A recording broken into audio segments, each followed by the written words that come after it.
Você foi formado para servir a Deus. Deus formou cada criatura neste planeta com uma qualificação especial. Alguns animais correm, outros saltam, alguns nadam, outros escavam e alguns voam. Cada um tem um papel especial para desempenhar conforme foi moldado por Deus. O mesmo ocorre com os humanos.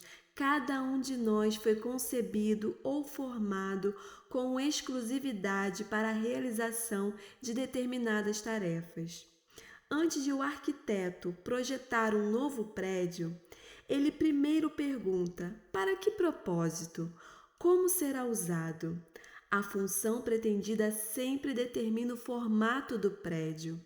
Antes de Deus criar você, Ele decidiu que papel queria que você desempenhasse no mundo e o moldou com as características essenciais ao cumprimento dessas tarefas.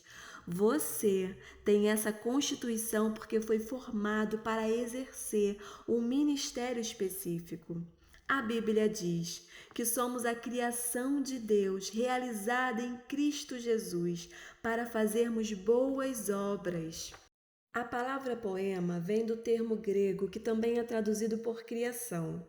Você é uma obra de arte feita manualmente por Deus.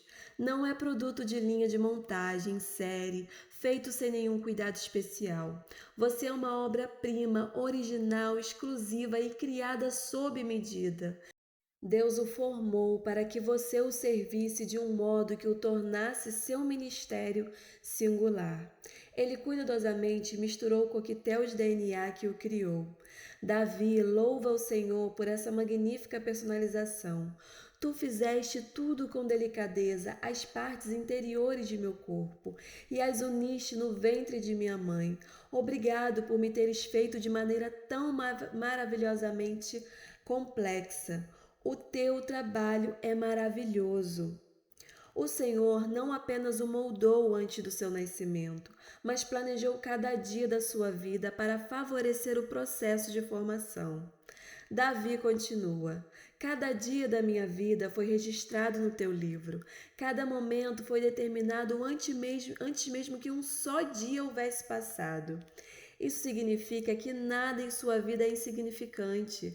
Deus usa tudo o que acontece visando moldá-lo para o ministério e torná-lo habilitado para a obra do Senhor. Deus jamais desperdiça alguma coisa. Ele não lhe daria habilidades, interesses, talentos, dons, personalidade e experiência de vida, a menos que pretendesse usá-los para a glória dele. Identificando e compreendendo esses fatores, você pode descobrir a vontade de Deus para a sua vida. A Bíblia diz que você é maravilhosamente complexo. Você é uma combinação de múltiplos fatores. Para ajudar a lembrá-lo de 5 desses fatores, criei um acróstico simples: forma. Neste capítulo e no próximo conheceremos esses 5 fatores e em seguida explicarei como descobrir e usar sua forma. Como Deus lhe dá forma para o ministério? Toda vez que Deus nos dá uma missão, Ele nos capacita com o que precisamos para realizá-la. Essa combinação sob medida de suas capacidades é a forma. Formação espiritual, opções do coração, recursos pessoais, modo de ser, áreas de experiência. Forma, esclarecendo sua forma espiritual. Deus dá a cada cristão dons espirituais para serem usados no ministério. São habilidades especiais, exclusivas dos que creem, concedidas por Deus para que o sirvamos. A Bíblia diz: quem não tem o Espírito de Deus não pode receber os dons que vêm do Espírito. Não podemos adquirir dons espirituais nem mesmo merecê-los, por isso são chamados dons. Eles são a expressão da graça de Deus para conosco. Cristo generosamente repartiu seus dons conosco. Não é você quem escolhe os dons que gostaria de ter, é Deus quem os determina. Paulo explica: é o mesmo e único Espírito Santo quem distribui esses dons. Ele sozinho decide que dom cada pessoa deve receber. Se você possuísse todos os dons, não teria necessidade de mais ninguém, e isso destruiria um dos propósitos de Deus: ensinar-nos a amar uns aos outros e a depender dos outros. Seus dons espirituais não foram concedidos para seu benefício, mas para benefício dos outros, exatamente como outros cristãos receberam dons para beneficiar você. A Bíblia diz: um dom espiritual é dado a cada um de nós como meio de ajudarmos toda a igreja.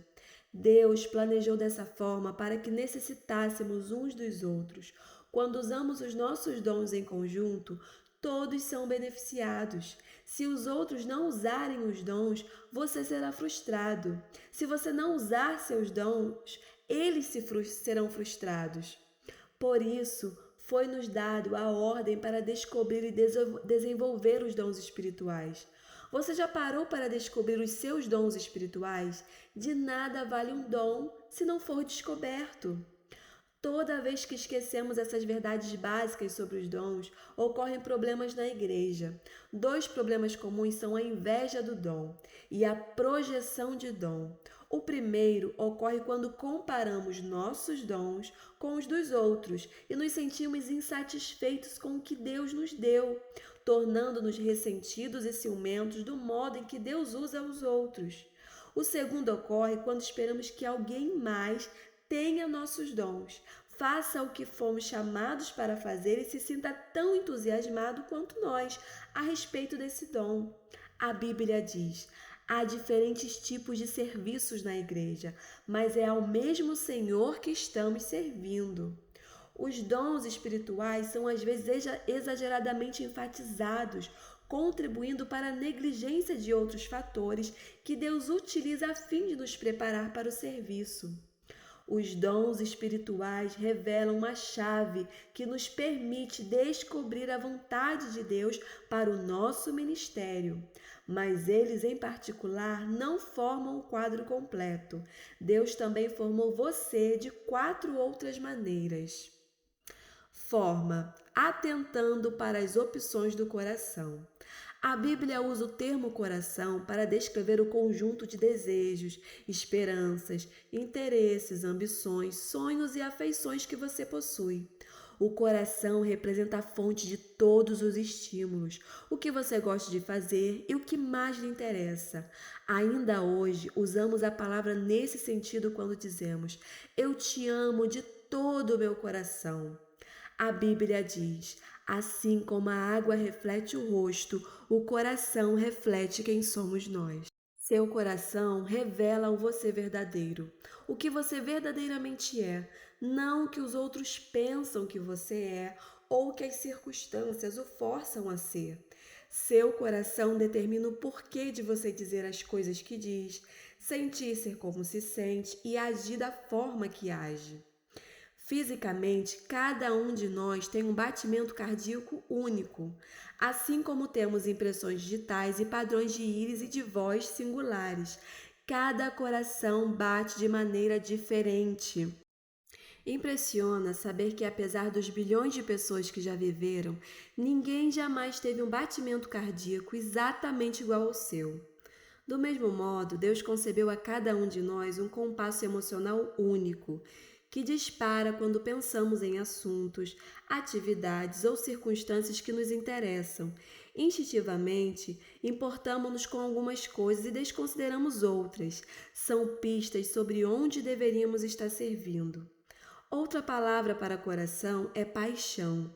Existem certos assuntos que despertam nossa paixão, enquanto outros são indiferentes. Algumas experiências nos entusiasmam e prendem a atenção, enquanto outras nos desanimam ou entediam profundamente.